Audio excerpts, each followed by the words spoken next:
On est toujours sous terre. Pour ceux qui débarquent, je vous refais le topo. Ça fait 8 heures qu'on déambule à plus de 200 mètres de profondeur dans une mine encore active. Notre objectif ? Trouver un labo top secret de l'époque soviétique, le Neutrino Lab. Pour l'instant, on ne sait pas où il est, mais c'est le cadet de nos soucis. Il faut vite qu'on trouve un endroit où passer la nuit. Il est déjà 6 heures du matin et les premiers ouvriers vont arriver dans les parties encore actives.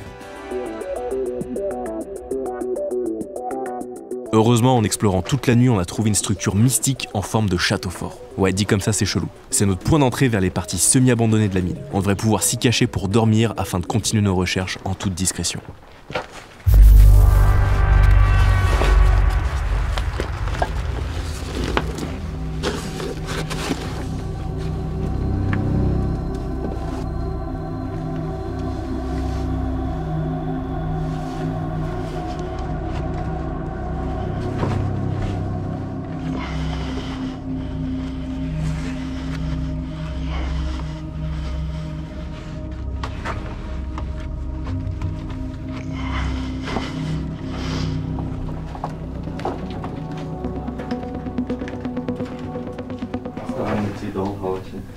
Если мы отсюда выйдем в другой горизонт, что там? А там есть пробка вообще свежая из нормального дерева. Она никуда не ведет.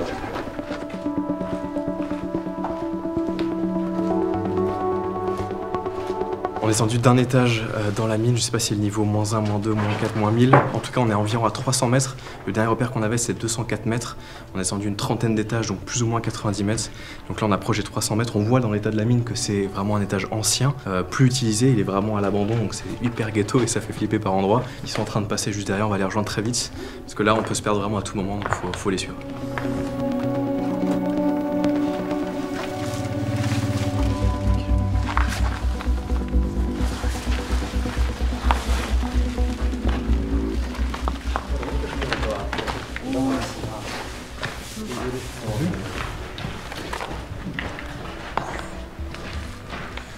C'est incroyable. Le ciel est super lisse.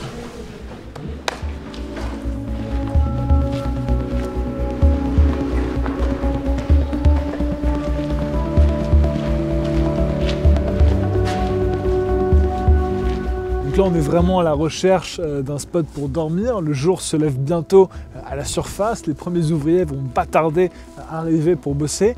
Et il faut vraiment qu'on trouve un endroit déjà pour se reposer, reprendre des forces avant l'exploration de la nuit prochaine.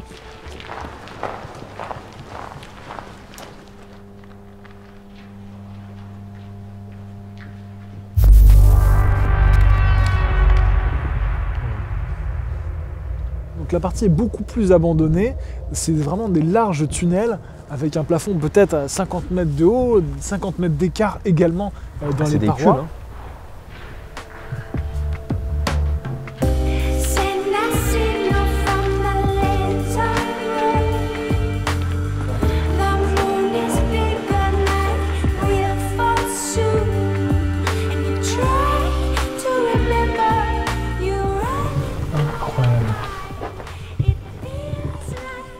Tu te rends compte avec le petit train là?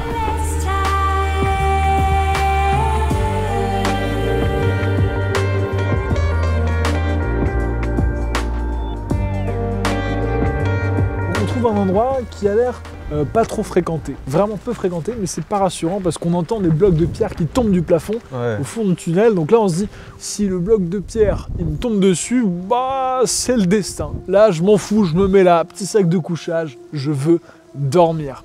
Donc là on prend des cartons pour s'isoler un peu de la poussière environnante. Dégueulasse, ouais. Partout. Donc là on secoue un peu le carton, on se fout dessus et on partage un dernier repas et on s'endort. Enfin, dernier repas pour la journée, c'est pas le dernier repas de notre vie, on est encore vivant. Du moins.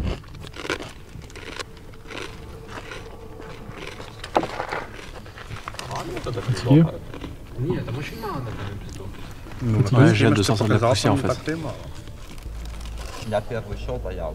Il est 6h15 du matin. Ça fait plus de 8h30 qu'on marche non-stop dans ces putains de mines. On a fait un niveau, on est descendu un niveau en dessous. Là, ça fait au moins peut-être 2 heures qu'on marche dans des galeries immenses. On a trouvé un endroit où dormir. C'est pas l'endroit le plus glamour, il y a beaucoup de poussière, c'est crado et tout, mais c'est une partie qui est abandonnée, donc on est sûr d'être tranquille. Donc là on se partage un petit repas qui fait toujours plaisir après avoir autant marché. On a les épaules complètement défoncées avec le poids des sacs, le poids des vivres et compagnie. On a créé un campement avec des cartons pour essayer de se préserver du sol. Et voilà, on va passer la nuit. J'espère qu'elle sera longue et qu'on pourra récupérer un peu. Parce que tous les objectifs n'ont pas été remplis, il y a encore beaucoup de salles à visiter. Et demain, toute la journée, rebelote. Il va falloir prendre des forces. Boucher pour papa. C'est dégueulasse.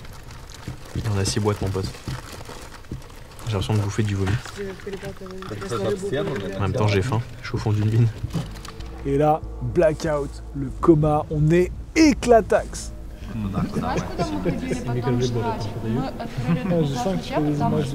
Est-ce que tu sais ce que ça me rappelle, mon ami? Dis-moi. Ça me rappelle courir jusqu'à la mer. C'est pareil. La même galère pour dormir. La même sensation de lassitude dans les jambes, mais de ouf. Et voilà. Écoutez les amis, regardez ça. C'est super bizarre parce que être décalé autant, donc dormir le jour, en plus dans un endroit où il n'y a aucune lumière, quand tu te réveilles, t'es perdu. Tu sais pas où t'es, tu sais pas quelle heure il est. Ouais. Vraiment. Et moi j'ai fait des rêves trop chelous toute la nuit, je sais pas si c'est l'acoustique, si c'est les trucs qui tombaient au loin qui résonnaient, le fait d'être fatigué, le fait d'être sous terre, peut-être moins d'oxygène, je sais pas, mais j'ai fait des rêves de l'espace. Et petite fierté, je me suis réveillé en premier, avant sol, j'avais mis mon réveil. Pour vous dire, je me suis réveillé à l'équivalent de 17h50, 18h. Mais pour moi, on était en mode le matin, parce que tu te réveilles, il fait le noir complet. Et c'est très étrange d'être vraiment déphasé à ce point-là.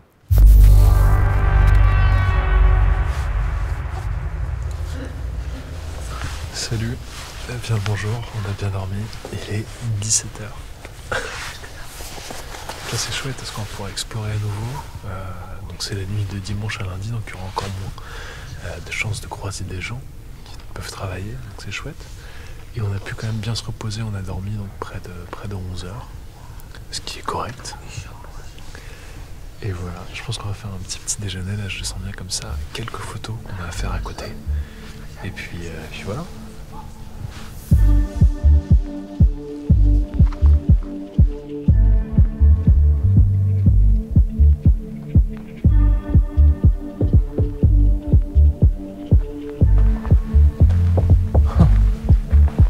Waouh. Là les gars, on est en plein dans les mines de la Moria. Je sais pas si vous vous rendez compte, mais c'est... Je sais pas combien de mètres de haut de plafond on a, mais on a bien 40 mètres de plafond. Un truc comme ça. Quand les lieux sont aussi grands que ça et qu'on a pas beaucoup de matos de lumière avec soi, c'est toujours trouver des solutions et plein de ressources, parce que c'est toujours un peu la galère, quoi.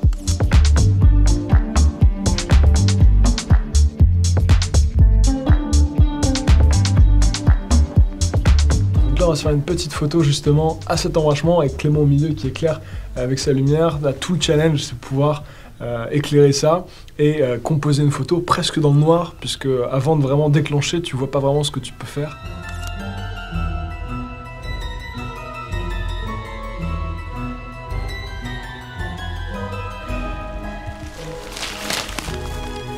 О, смотри, социалистический Донбасс. Means like Soviet Donetsk. It's a local newspaper. Пролетарии страны видели. Нейтронную бомбу под запрет.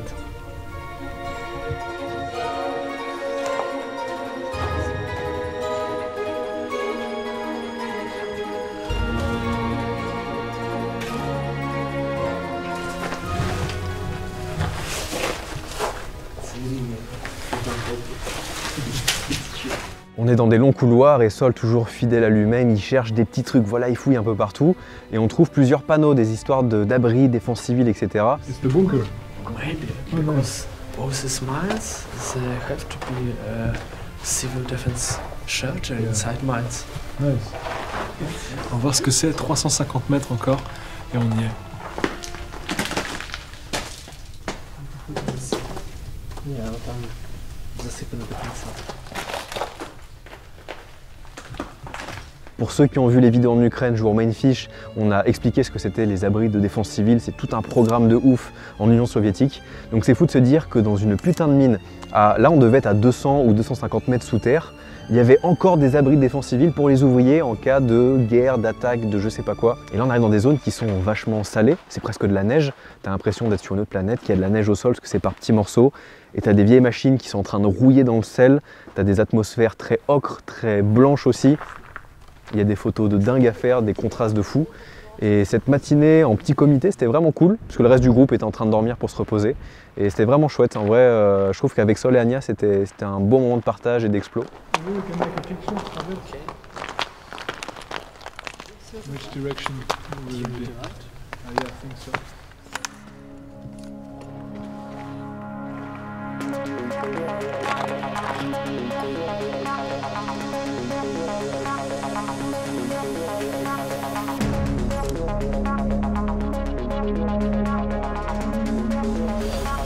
Il est temps de vous parler du...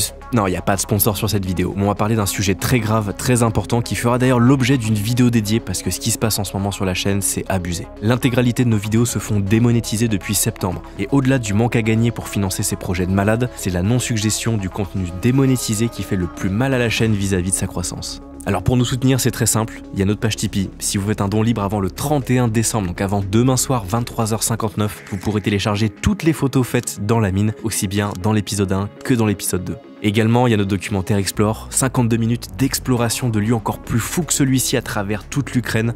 On vous a fait un code promo spécial pour les 100 plus rapides pour avoir 15% de réduction à la location et à l'achat du film. Le lien pour aller mater le docu est évidemment en description. Sinon pour les autres, le moyen le plus efficace de nous soutenir, même si ça paraît bidon de le dire comme ça, mais c'est véritablement vrai, il suffit tout simplement de vous abonner et de partager cette vidéo autour de vous. On peut reprendre l'exploration.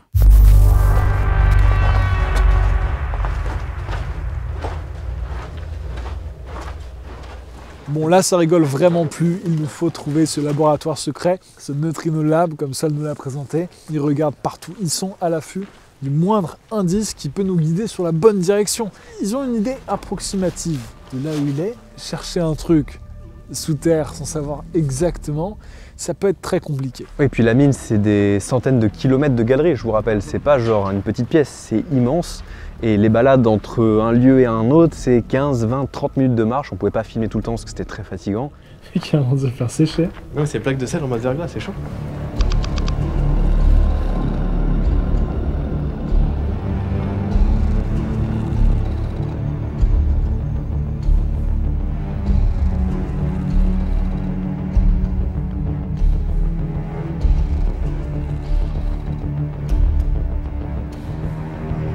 T'as vu mec, c'est impressionnant, on voit vraiment la trace des machines qui ont creusé. Et du coup le plafond il épouse vraiment les formes circulaires. Donc là on voit enfin à quoi ça ressemble quand ça creuse. Très impressionnant, et là on est dans une zone où c'était un peu un endroit de repos pour les mineurs. Il y a un peu de tout, il y a beaucoup de stockage pour l'instant. On cherche toujours notre accès pour trouver notre... comment ça s'appelle? Notre canot de feu. En gros ce qu'ils sont en train de checker, c'est qu'ils retirent leurs gants pour toucher vraiment le moteur. Et donc là celui-là est encore chaud, c'est-à-dire qu'il a été utilisé aujourd'hui. Vu que là il est à peu près 20h, nous on se rend pas compte mais il est 20h, c'est-à-dire que toute la journée celui-ci a été utilisé. Donc potentiellement il y a encore des mecs pas trop loin, donc ils disent de rester discret, de faire attention. On est à l'affût de tous les indices, les plans qui peuvent nous mettre sur la bonne direction. On en trouve un qui n'est pas vraiment détaillé mais qui nous donne une vague idée de peut-être là où ça pourrait se trouver.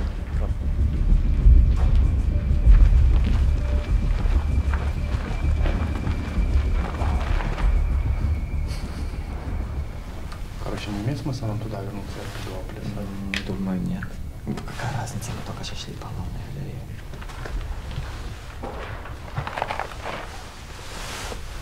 Ты тоже выше, да, без свечи.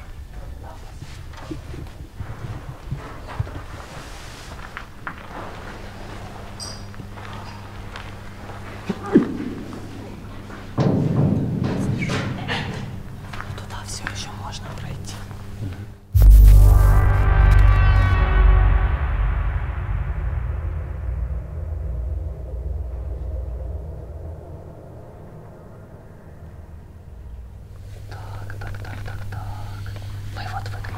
Выглядывали вот с этой стороны точно, потому что вот ствол и вот экскурсионный маршрут по ту сторону.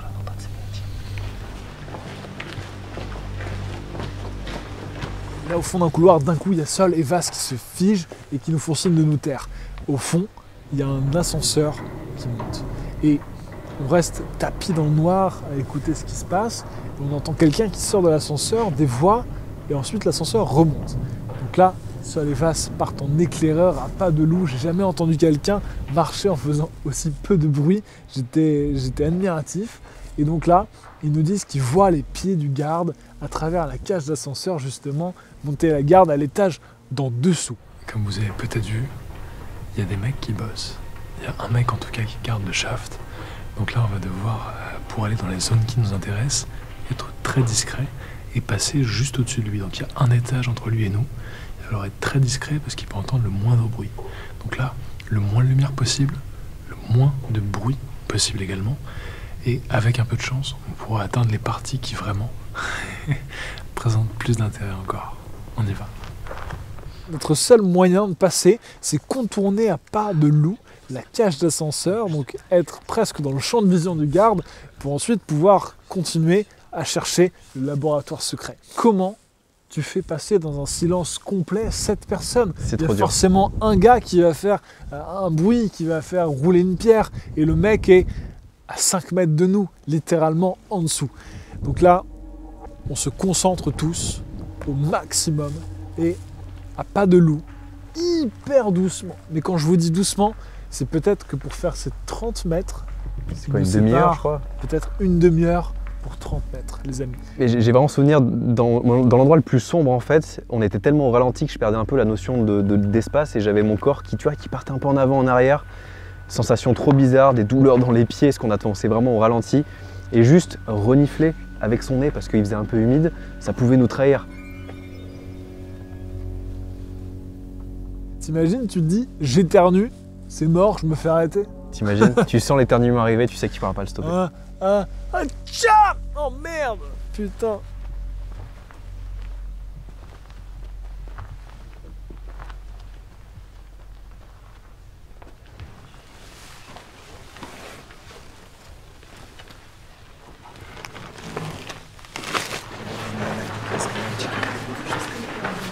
Donc là les gars, on arrivait dans le sanatorium de la mine. Ce qui est incroyable dans cette mine, c'est qu'elle est immense d'une part, et surtout il y avait un sanatorium, un endroit où les malades pouvaient aller pour se guérir, se soigner, faire des cures au sel, aux minéraux. Donc là on est à l'intérieur de ça. Ce qui est très bon, c'est qu'on sait qu'une fois dans ce sanatorium, on est très proche de ce qu'on cherche, notre labo secret sur les neutrons. Donc là on cherche toujours l'accès, il y a des grandes salles encore tout immenses comme tout à l'heure, mais ce qui est fou, c'est qu'on a l'impression d'être dans un igloo. Tout est que sel, univers de sel, et t'as l'impression d'être vraiment dans l'Arctique, dans une base secrète à la recherche d'un trésor.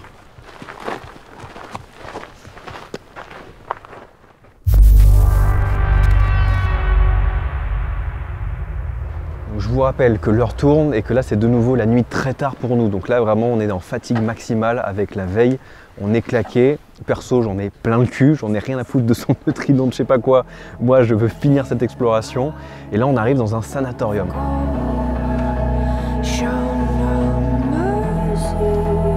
Et donc là, dans une salle gigantesque comme les premières qu'on avait pu voir, on tombe sur un sapin de Noël, un terrain de foot et un peu plus loin, un bar. Donc là, nous, on est assoiffés. Je vous rappelle qu'on est à 200 mètres sous le sol toujours. J'ouvre un peu le bar, cherche un truc, peut-être une boisson sucrée pour donner un peu d'énergie. Je suis fatigué de fou et on trouve rien, bon c'est pas grave. Et là on passe devant l'emblème, le logo, je sais pas exactement ce que c'est, du sanatorium. Et donc là nos potes ils font une photo dessus qui est assez marrante. Place your bare feet on the ground, let me hold you.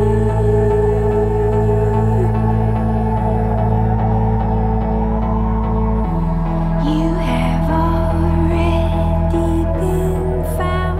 On dirait vraiment un igloo quoi, il y a du sel partout, on a l'impression que c'est de la neige, de la glace, et t'as des lits qui sont posés, t'as des tables de ping-pong, t'as plein de trucs. Mais surtout, ce qui était marrant, c'était voir que Sol et son pote, ils savent pas jouer au ping-pong.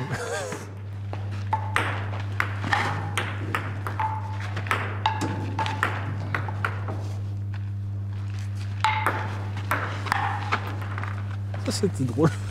J'ai pas compris pourquoi ils ont... Je crois qu'ils connaissent pas le ping-pong. Et on cherche et on tombe dans une pièce qui semble être peut-être la pièce de la concierge, un truc un peu officiel, et on visite ça. Ça va Clément? J'ai rien à répondre. Ça fait genre 18 heures qu'on marche depuis le début. Je suis au bout du rouleau, mec. Je vais taper ma siesta.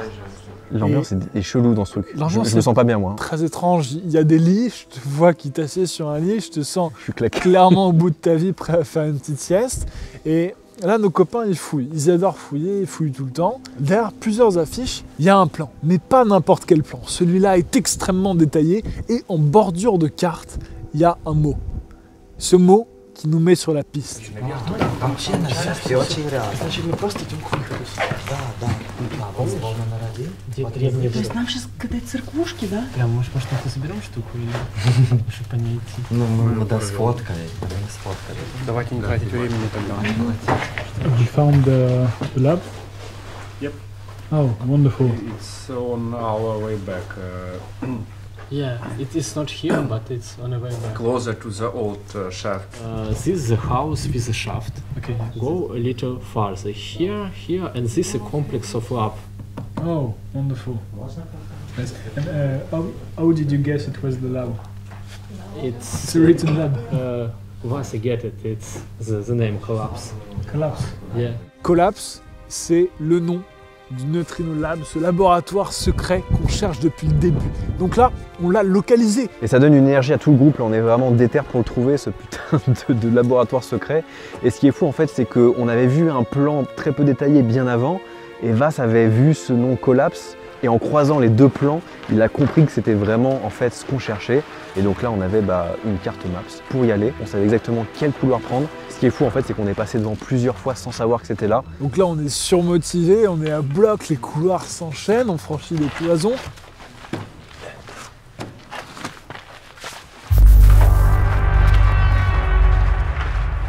Donc là, c'est qu'une question de temps avant de le trouver, mais les galeries sont grandes, c'est vraiment un dédale. Par contre, l'odeur a changé, l'odeur est bien différente, donc peut-être qu'on est sur la bonne piste. Voilà, je croise les doigts. Il doit être 1h du matin, là, un truc comme ça, il ne reste pas beaucoup de temps mine de rien avant de devoir ressortir à 6h, pas mal de routes et surtout des photos, si on le trouve, à faire. L'environnement est clairement un peu plus vieux, un peu plus destroy, donc on se dit là, c'est la bonne direction.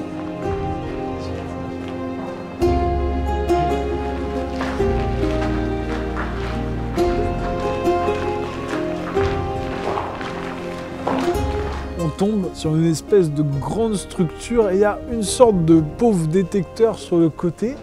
Connect to big. Okay.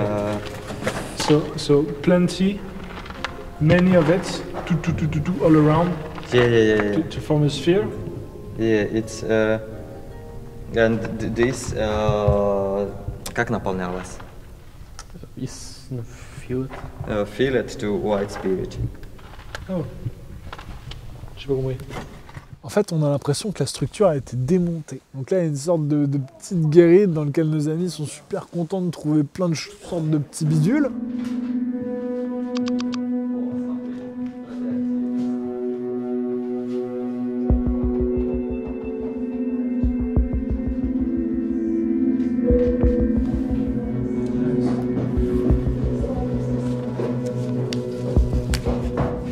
The new in oil.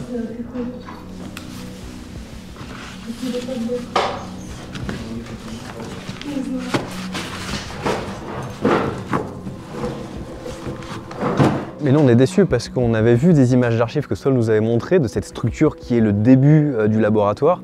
Et là il n'y a rien, on voit que c'est démonté, que c'est potentiellement en train d'être détruit. Et nous on est abattus.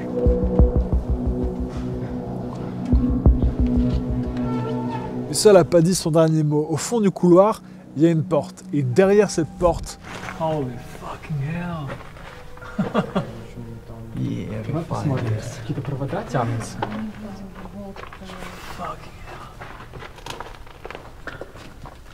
Можно наверх вылезти и просветить сверху. Отсюда, вот посмотри, очень удобно. А?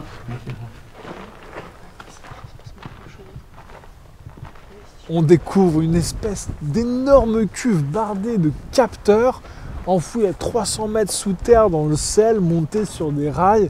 Incroyable visuellement, et on dirait que c'est tout droit venu d'une civilisation parallèle, extraterrestre. Vraiment, visuellement, c'est un look, tu te dis, mais qu'est-ce que c'est que ce bordel, quoi?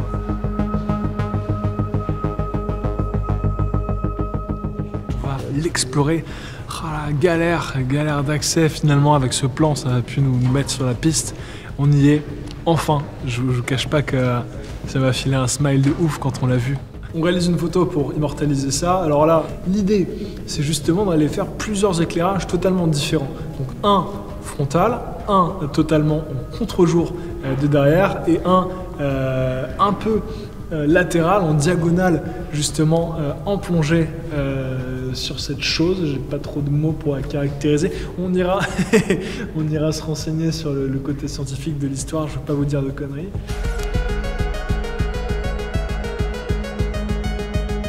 Vulgarisons un sujet complexe et observé depuis seulement 60 ans pour essayer de comprendre. Les neutrinos sont des particules de masse pratiquement nulles engendrées par des réactions nucléaires. Le Soleil, la Terre, les trous noirs, les supernovas et même le Big Bang produisent des neutrinos. Les neutrinos se déplacent ensuite en ligne droite à une vitesse proche de celle de la lumière, sans jamais s'arrêter et traversent les étoiles, les planètes et des galaxies entières comme si elles n'existaient pas. Ainsi, les neutrinos transportent donc des informations cruciales sur leurs origines et permettent d'étudier des phénomènes astrophysiques tels que les supernovas ou la naissance même de l'univers. C'est en 1956 qu'est découvert expérimentalement le neutrino par Frederick Wren et Clyde Cowan. Il existe différents types de laboratoires pour détecter les neutrinos. Le plus connu sont quand même ceux à base d'eau, une immense cuve remplie d'eau purifiée à l'extrême et équipée de photomultiplicateurs. Ces grosses ampoules en apparence transforment la très faible lumière émise par le neutrino en courant qui pourra être étudié. Le neutrino étant plus rapide que la vitesse de la lumière dans l'eau, il va ainsi créer une onde de choc qu'on appelle la lumière de Cherenkov. C'est cette faible lumière que les photomultiplicateurs vont détecter.